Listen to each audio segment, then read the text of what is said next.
বিশ্ব সংবাদে আপনাকে স্বাগত। শুরুতেই জানাবো হাতে পাওয়া সর্বশেষ আন্তর্জাতিক সংবাদের শিরোনাম, পরে বিস্তারিত। পুরোদমে ইসরায়েল হামাস যুদ্ধ চলছে, জানিয়ে দিব এই মুহূর্তে আমাদের হাতে থাকা সর্বশেষ গুরুত্বপূর্ণ আন্তর্জাতিক সংবাদ। আলহামদুলিল্লাহ, এবার গাজায় ইসরায়েলি ৫ সেনা নিহত। ইসরায়েলি বাহিনী জানিয়েছে হামাসের বিরুদ্ধে ৭ মাসেরও বেশি সময় ধরে চলমান যুদ্ধে একের পর এক তাদের সৈন্য মারা যাচ্ছে। এরই ধারাবাহিকতায় গতকাল ৫ জন ইহুদিবাদী সেনা সদস্যকে জাহান্নামে পাঠিয়ে দিয়েছে হামাস যোদ্ধারা।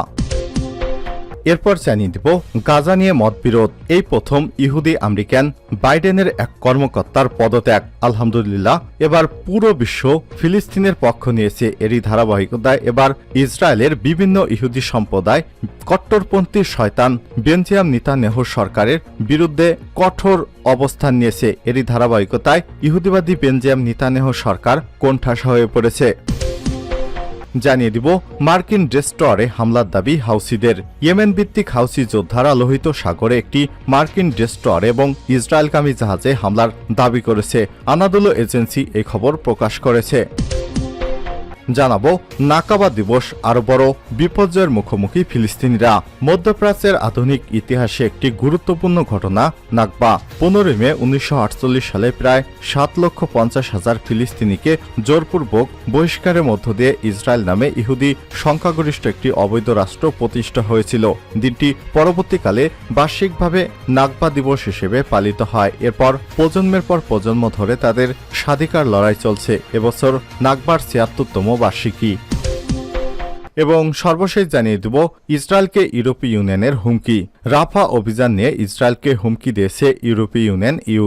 বুধবার 15 মে টাইমস অব ইসরায়েলের এক প্রতিবেদনে এসব তথ্য জানানো হয়েছে। প্রতিবেদনে বলা হয়েছে ইউ ইসরায়েলকে রাফায় সামরিক অভিযান অবিলম্বে বন্ধ করার আহ্বান জানিয়েছে। তারা সতর্ক করে বলছে যে যদি তারা এই অভিযান বন্ধ না করে তবে ইউরোপীয় ব্লকের সাথে তাদের সম্পর্ক নষ্ট হবে। এবার ভয়ানক বিপদে পড়তে যাচ্ছে ইহুদিবাদী কট্টরপন্থী বেঞ্জামিন নেতানিয়াহু সরকার। প্রিয় দর্শক, এতক্ষণ শুনছিলেন সংবাদ শিরোনাম, এবারে বিস্তারিত।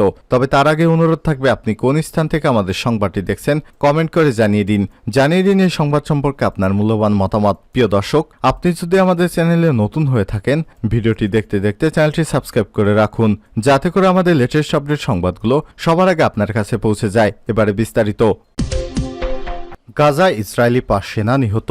ইসরায়েলি সেনাবাহিনী জানিয়েছে হামাসের বিরুদ্ধে ৭ মাসেরও বেশি সময় ধরে চলমান যুদ্ধে বুধবার উত্তর গাজা উপত্যকায় লড়াইয়ে ৫ জন ইহুদিবাদী সেনা নিহত হয়েছে। বৃহস্পতিবার তারা এসব কথা জানায়। ইসরায়েলি বাহিনী এক বিবৃতিতে বলছে সেনা সদস্যরা বুধবার যুদ্ধে নিহত হয়েছে, তবে সেনাবাহিনী তাদের মৃত্যুর কারণ সম্পর্কে বিস্তারিত কিছু এখনো জানায়নি।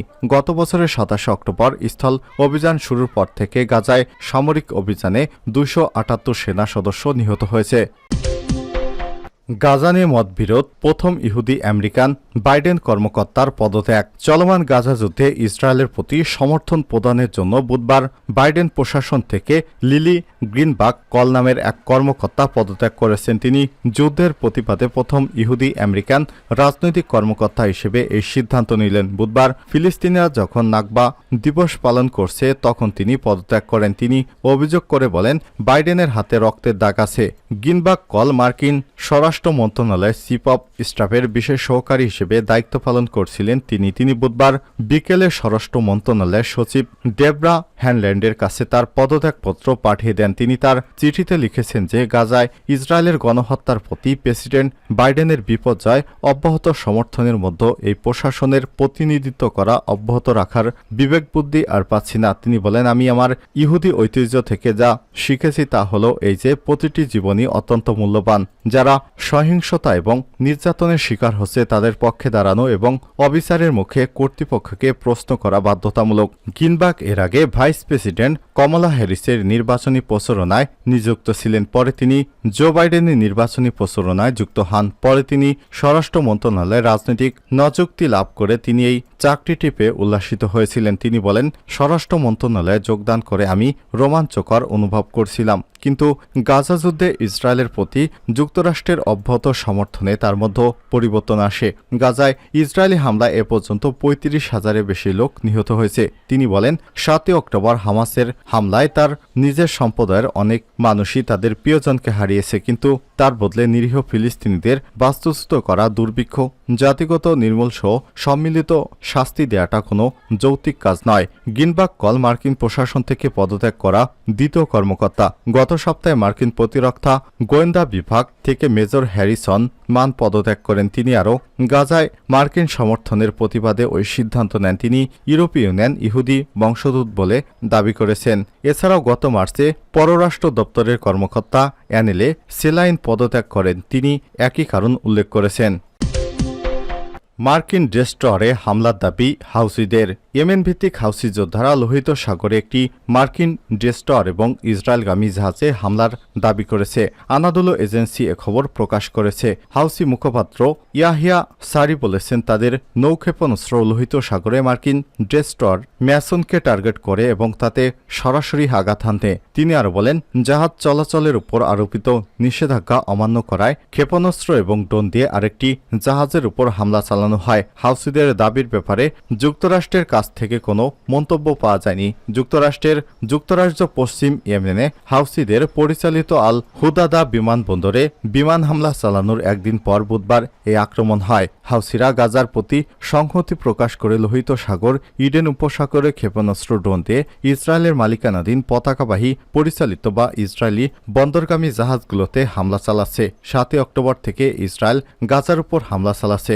যুক্তরাজ্য হাউসিদের উপর প্রতিশোধমূলক হামলা চালানোর পর গ্রুপটি আমেরিকান ব্রিটিশ জাহাজগুলোকে টার্গেট করছে।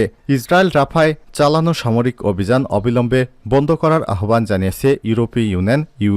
বুধবার ইসরায়েলকে গাজার রাফাতে চালানো তাদের সামরিক অভিযান অবিলম্বে বন্ধ করার আহ্বান জানিয়ে সতর্ক করে দিয়ে তিনি বলেছেন, এটি করতে ব্যর্থ হলে এ ব্লকের সাথে দেশটির সম্পর্ক নষ্ট হবে। ইউএর পররাষ্ট্র বিষয়ক প্রধান জোসেফ বোরেল ইউরোপীয় ইউনিয়নের নামে জারি করা বিবৃতিতে বলেছেন, ইসরায়েল রাফাতে তাদের সামরিক অভিযান অব্যাহত রাখলে তা অনিবার্যভাবে ইসরায়েলের সাথে ইউএর সম্পর্কের উপর একটি নেতিবাচক প্রভাব ফেলবে। বিবৃতিতে আরও বলা হয়েছে, ইউরোপীয় ইউনিয়ন ইসরায়েলকে রাফাতে তাদের সামরিক অভিযান অবিলম্বে বন্ধ করার আহ্বান জানিয়েছে এবং তারা সতর্ক করে দিয়ে বলেছে যে এটি গাজায় মানবিক সহায়তা বিতরণ আরও ব্যাহত করেছে এবং সেখানে লোকজন দুর্ভিক্ষের মুখে ঠেলে দিচ্ছে। ফিলিস্তিনের প্রধান সাহায্যদাতা ইসরায়েলের বৃহত্তম বাণিজ্যিক অংশীদার ইউরোপীয় ইউনিয়ন বলছে, ইসরায়েলের রাফা এর আশেপাশের 10 লাখেরও বেশি লোকজন অন্য অঞ্চলে চলে যায় নির্দেশনা দিয়েছে, যা নিরাপদ বলে বিবেচিত হতে পারে না বলে জাতিসংঘ উল্লেখ করেছে।